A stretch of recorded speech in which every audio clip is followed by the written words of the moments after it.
मेरी एज 20 साल की थी तो मेरे दोनों बच्चे हो चुके थे। आपके बच्चे क्या स्टडी करते हैं? सबसे ज्यादा क्वेश्चन रिपीट करके ये भी आता है कि आपकी एज कितनी है, यूट्यूब से कितनी अर्निंग होती है। तो मेरे को दो जगह से पैसे आते हैं, फेसबुक से भी और साथ में यूट्यूब से भी। तो ये डाउट है कि आपके सास ससुर नहीं है और फैमिली नहीं है। हेलो जी, राम राम सभी को। अभी मैं अपने मॉर्निंग टाइम की जो रूटीन रहती है उससे फ्री हुई हूँ और आपके लिए लेकर आई हूँ फर्स्ट क्वेश्चन आंसर व्लॉग। जब से मैंने अपनी यूट्यूब जर्नी शुरू की है, 2 साल हो जाएंगे अगस्त में, अभी तक मैंने कोई भी क्वेश्चन आंसर व्लॉग नहीं दिया है आपको, जो आपकी बहुत ही फरमाइश है बहुत दिनों से। और आपके जो क्वेश्चन है, जो ज्यादा से ज्यादा क्वेश्चन आते हैं उनके आंसर मैं दूंगी। और ये ले लिए मैंने एक कॉपी, इसके ऊपर सारे क्वेश्चन मैंने लिख लिए हैं जो ज्यादा आते हैं रिपीट करके, वो मैंने लिखे हुए हैं। तो चलिए ज्यादा देरी ना करते हुए शुरुआत कर देते हैं फर्स्ट क्वेश्चन से। मैं आप कहाँ की रहने वाली हो? जो मेरे को शुरू से देखते हैं उनको तो पता है मैं हिमाचल से रहने वाली हूँ और हिमाचल के चंबा डिस्ट्रिक्ट की रहने वाली हूँ, जो एक छोटा सा गांव है बग्गी गांव, वहां की रहने वाली हूँ। और उसके बाद नेक्स्ट क्वेश्चन आता है, सबसे ज्यादा क्वेश्चन जो आने वाला है वो है कि आपका जो चंडीगढ़ में घर है वो किराए का है या आपने खुद बनवाया है? ये हमारा अपना ही है। और हिमाचल वाले घर को तो आप देखते ही हैं, जब मैं जाती हूँ अपने गांव तो वहां के भी व्लॉग्स आपको देती हूँ।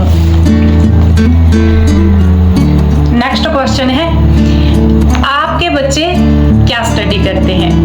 और कुछ एक क्वेश्चन ऐसे भी होते हैं कि आपके बच्चे कितने हैं? तो मेरे 2 बेटे हैं और जो मेरा बड़े वाला बेटा है वो इलेक्ट्रिक में बीटेक कर रहा है, जो मेरा छोटे वाला बेटा है बीकॉम कर रहा है। दोनों यहीं पढ़ते हैं, जो मेरा बड़े वाला बेटा है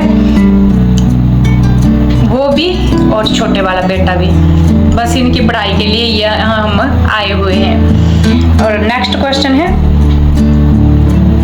सबसे ज्यादा क्वेश्चन रिपीट करके ये भी आता है कि आपकी एज कितनी है? तो मेरी एज है 39। और मैंने वहां भी आपको जहां कमेंट आते हैं मैं वहां जवाब आपको देती हूँ कि मेरी 39 एज है। तो कुछ एक, रुकिए मैं इसको ऐसे सेट कर लेती हूँ।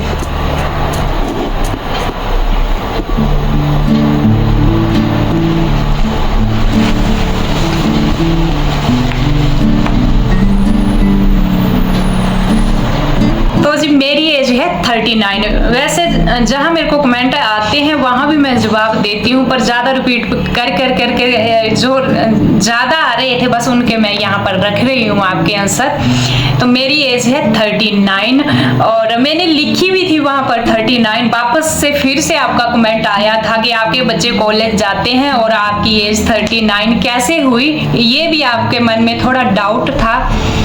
तो जी मेरी 39 एज और मेरे बच्चे कॉलेज, इसका एक ही रीजन है, जब मेरी एज 20 साल की थी तो मेरे दोनों बच्चे हो चुके थे। बस समझिए मैं अभी 29 की हुई तो मेरा बड़े वाला बेटा 20 का है, 20 साल का मेरा बड़े वाला बेटा हो गया है और 39 मेरी एज है। तो एज के बारे में आपको क्लियर हो गया होगा, क्योंकि मैंने जब भी वहां आपको ये जवाब दिया कि मेरी 39 एज है तो वापस आपका यही आया कि आपके बच्चे यूनिवर्सिटी कॉलेज जाते हैं और आपकी 39 ही एज हुई। तो मैं 20 साल की थी, मेरी शादी मतलब जल्दी हो गई थी और 20 साल की थी, मेरे दोनों बच्चे हो गए थे। बस यही रीजन है। और शादी हुई थी, ये तो किस्मत का ही खेल है। उस टाइम मेरा तो बचपना ही है, सारा कुछ माँ बाप के हाथ में होता है, ये हमारे हाथ में कुछ भी नहीं होता है, सारा कुछ पेरेंट्स के हाथ में होता है। मेरी जल्दी हो गई थी शादी।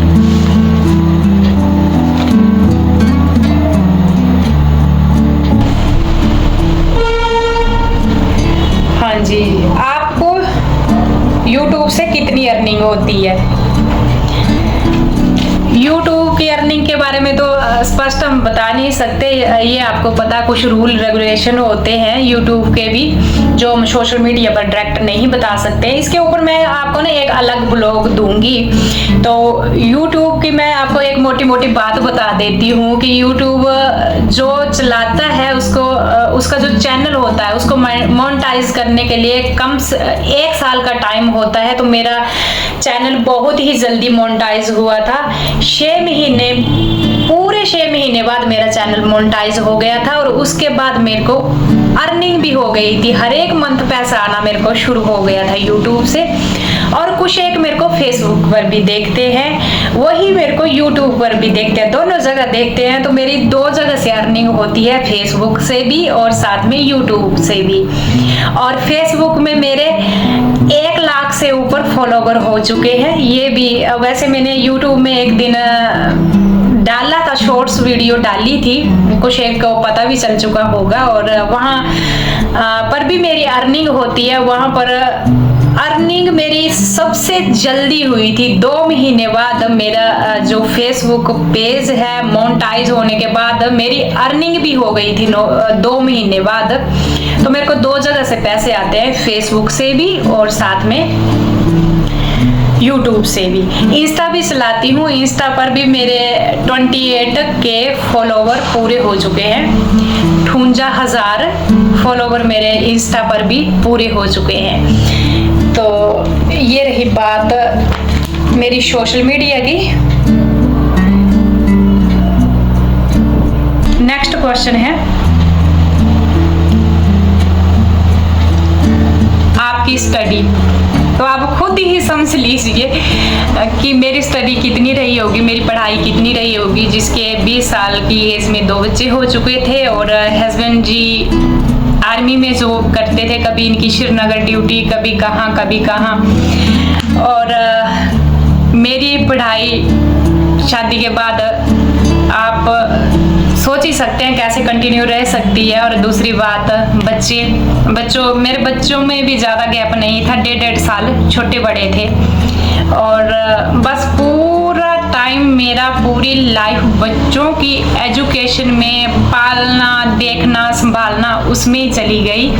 और हस्बैंड जी आर्मी की जॉब करते हैं, तो आपको पता 2 महीने की छुट्टी ही घर आना होता था इनका। और बीच में मेरे बच्चे जब बड़े हुए थे उनको मैंने पढ़ाई के लिए, जो मेरा नज़दीकी डलहौजी पढ़ता है, वहाँ अच्छे बढ़िया स्कूल हैं, तो मैंने वहाँ बच्चों को छोड़ा था पढ़ाई के लिए। उसके बाद मेरे हस्बैंड जी की ट्रांसफ़र हो गई थी फैज़ाबाद, तो हम उनके साथ भी गए, मेरे बच्चे वहाँ भी पढ़े। उसके बाद कुछ टाइम के लिए पठानकोट भी पढ़ाई हुई मेरे बच्चों की। और इसके बाद वापस फिर हम डलहौजी चले गए थे, फिर डलहौजी हुई मेरे बच्चों की पढ़ाई। इसके बाद हमने यहाँ फ्लैट ले लिया, क्योंकि आपको पता है +2 के बाद तो कोई सोर्स नहीं है गांव में पढ़ाई का। और यहाँ ले लिया फ्लैट, बच्चों को यहाँ लेकर आए। और बीच में हस्बैंड भी हमारे साथ रहते रहे।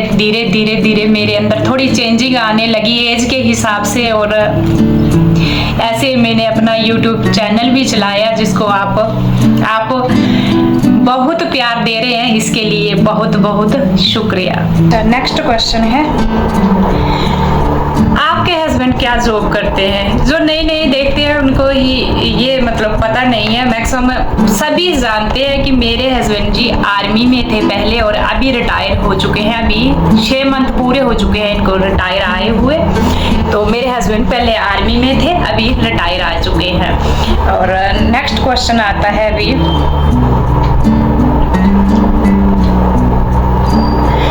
आपकी फैमिली में कौन कौन है और हमेशा आप अकेली ही दिखती हो या आपके हस्बैंड? तो जी ये भी क्वेश्चन ज़्यादा है और डाउट है आपके। वैसे 80% तो आप ये जानते हैं कि मेरे 2 बेटे हैं और मेरे हस्बैंड मैं हूँ। और आपको ये डाउट है कि आपके सास ससुर नहीं है और फैमिली नहीं है। मैंने बहुत जगह मैंने बता रखा है, बहुत जगह वीडियो में मैंने बता रखा है, मेरे ससुर इस दुनिया में नहीं है। मेरी सासू माँ है जो गांव में रहती है, उनको शहरों में रहना बिल्कुल भी पसंद नहीं है। उसका सबसे बड़ा रीज़न ये है कि उनको हार्ट की प्रॉब्लम है और अभी से नहीं है, कम से कम 11-12 साल कंप्लीट हो चुके हैं उनको हार्ट की प्रॉब्लम के।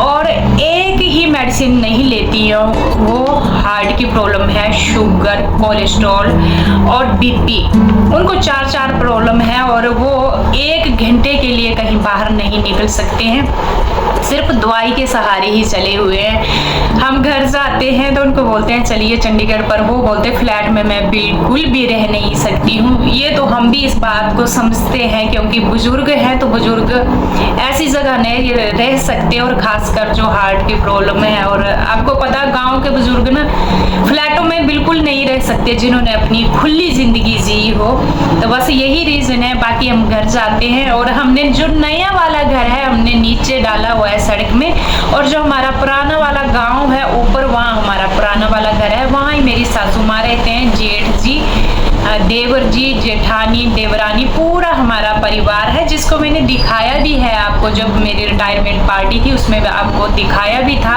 इसमें आपको बहुत डाउट है कि आपके कौन है, कहाँ से हो, तो मैंने ये आपको क्लियर कर दिया कि फैमिली में मेरी सासू माँ भी है, सारी फैमिली है, बस सासू माँ चंडीगढ़ नहीं आते, इसका यही रीजन है, जो इनकी बीमारियां हैं, और इस बात को हम भी समझते हैं। अच्छा, एक क्वेश्चन सबसे बड़ा ये भी है, देखिए मेरे को याद भी आ गया और मैंने लिखा हुआ भी है, यहाँ जो हमारा घर है इसके बारे में भी बहुत क्वेश्चन है कि आपका ये जो घर है वो अपना है या किराए का है। तो ये घर हमारा अपना ही है, ये हमारा फ्लैट है। आपको पता है यहाँ फ्लैट होते हैं, और ऐसे नीचे ऊपर वही लिया हुआ है, हमने अपने बच्चों की स्टडी के लिए लिया था, ये लिया था हमने कोरोना से पहले। और गांव में कोई भी सोर्स नहीं होता है पढ़ाई का 10th प्लस 2 के बाद, बस इसके लिए हमने लिया था। इसको लिए हुए हमें 6 साल हो चुके हैं। और इसके ऊपर ही क्वेश्चन ये भी आते हैं कि ये आपका किराए का है, तो किराए का नहीं, ये हमारा अपना ही है। और साथ में ये भी क्वेश्चन होते हैं इसके ऊपर आपके कि आपने चंडीगढ़ में किस सेक्टर में लिया हुआ है, तो ये हमारा चंडीगढ़ में नहीं है, ये हमारा जीरकपुर में, जो चंडीगढ़ के साथ ही लगता है। और मेरे को ना चंडीगढ़ इसी रीजन से बोलना पड़ता है क्योंकि कुछ एक को पता नहीं है, क्योंकि मैंने वहाँ लिखा भी कि हम जीरकपुर में रहते हैं, जीरकपुर में मेरा फ्लैट है। तो आपके क्वेश्चन है वो कहाँ है, तो कहाँ, ये चंडीगढ़ के साथ ही है जीरकपुर, वहाँ हमने फ्लैट लिया है। चंडीगढ़ में तो प्रॉपर्टी बहुत महंगी है, करोड़ों से शुरू होती है, और आर्मी की फैमिली वहाँ नहीं ले सकती। तो नेक्स्ट क्वेश्चन है आपका, आपकी फैमिली में और कौन कौन है? सिर्फ आपके 2 बेटे और हस्बैंड ही दिखते हैं, ये भी ज्यादा क्वेश्चन आता है। तो मेरी फैमिली में मेरे ससुर नहीं है इस दुनिया में, वैसे मैंने पहले भी बोल रखा है, और सासू माँ है, साथ में मेरे देवर जी हैं, जेठ जी हैं, देवर, देवरानी, जेठ, जेठानी है, और मेरी सासू माँ है, और वो यहाँ नहीं, मेरी सासू माँ भी हैं। और सबसे बड़ा रीजन हमारे साथ यहाँ चंडीगढ़ नहीं आने का उनका एक ही है, क्योंकि उनको है हार्ट की प्रॉब्लम। तो आपको पता है इतने पोल्यूशन भरे जगह में हार्ट की प्रॉब्लम वाले नहीं रह सकते, और खासकर गांव के जो बुजुर्ग होते हैं वो तो बिल्कुल नहीं रह सकते। उनको हार्ट की प्रॉब्लम को कम से कम 11-12 साल हो चुके हैं, और बीपी की प्रॉब्लम है, हार्ट की, कोलेस्ट्रॉल, और साथ में उनको शुगर भी है, शुगर बहुत ही हाई है। तो इस कंडीशन में वो शहर बाजारों में बिल्कुल भी नहीं रह सकते। बाकी हम घर जाते हैं तो उनके पास भी जाते हैं। जो हमारा पुराने वाला गांव है ऊपर जो डाला हुआ है वहाँ पर रहते हैं मेरी पूरी फैमिली, सासू माँ, देवर, जेठ वगैरह पूरी फैमिली। और हमने अपना घर नीचे डाल रखा है, सड़क में डाला हुआ है नीचे, तो वहाँ हम रहते हैं। बाकी बस यही रीज़न है, मेरी सासू माँ इसी रीज़न से यहाँ हमारे चंडीगढ़ में नहीं आते, क्योंकि वो बिल्कुल भी नहीं रह सकते हैं, बिल्कुल भी नहीं, 1 घंटे के लिए भी नहीं, तो वो उनकी मजबूरी है। वैसे परिवार मेरा पूरा है। और अच्छा, नेक्स्ट क्वेश्चन है, आपके हस्बैंड घर बैठे बोर हो जाते होंगे तो उनको भी जॉब कर लेनी चाहिए। और इसके ऊपर ही एक कमेंट था इसके साथ ही कि आप इनको डीएससी में भेज दो।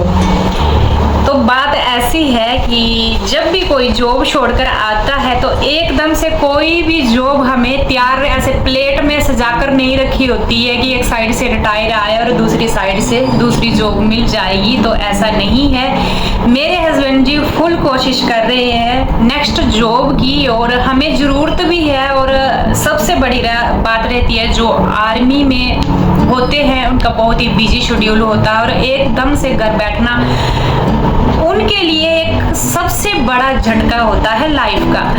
और जॉब तो ये ढूंढ रहे हैं नेक्स्ट, देखते हैं अगर कहीं मिल गई तो ये खुशखबरी भी आपको मैं सुनाने वाली हूँ। शायद अभी पक्का नहीं है पर शायद ये जॉब ढूंढ रहे हैं, तो जॉब तो हमने करनी ही है और हमारी ज़रूरत भी है, क्योंकि आपको पता है मेरे दोनों बच्चे यूनिवर्सिटी जाते हैं। इस टाइम का खर्च और पेंशन पर तो गुजारा नहीं होता है। शहर बाज़ारों में भले ही हमारा अपना फ्लैट है पर यहाँ भी बहुत खर्चे होते हैं शहर बाज़ारों में। कुछ एक मेरी सोशल मीडिया से अर्निंग होती है और कुछ एक इनकी पेंशन आती है। बस इसके दम पर ही थोड़ा बहुत हमारा खर्चा निकल रहा है, बाकी हमें ज़रूरत भी है। और रही बात हस्बैंड जी की, ये फ्री बिल्कुल भी नहीं बैठ सकते, बोर हो जाते हैं। तो ये नेक्स्ट जॉब तो ढूंढ रहे हैं, घर तो बिल्कुल नहीं बैठेंगे। अच्छा, दूसरा था कि इनको डीएससी में भेज दो, तो डीएससी में बिल्कुल नहीं जाएंगे। ये हमारा बिल्कुल फाइनल डिसीजन है। इसका एक ही रीज़न है, आप समझ सकते हैं, डीएससी भी एक आर्मी जैसी ही है, उतनी ही छुट्टी है और आना जाना बस बहुत कम। अभी इस टाइम मेरे बच्चों को ज़रूरत है अपने पापा की, तो आप समझ सकते हैं इस टाइम मेरे बच्चे यूनिवर्सिटी जाते हैं तो घर के अंदर जेंट्स का रहना बहुत ही ज़रूरी है। तो हमारी कंप्लीट फैमिली है इस टाइम। यहाँ नज़दीक ही कहीं जॉब मिल गई, थोड़ी बहुत ही मिल गई, भले ही रूटीन के लिए हमारे लिए बहुत ज़्यादा है।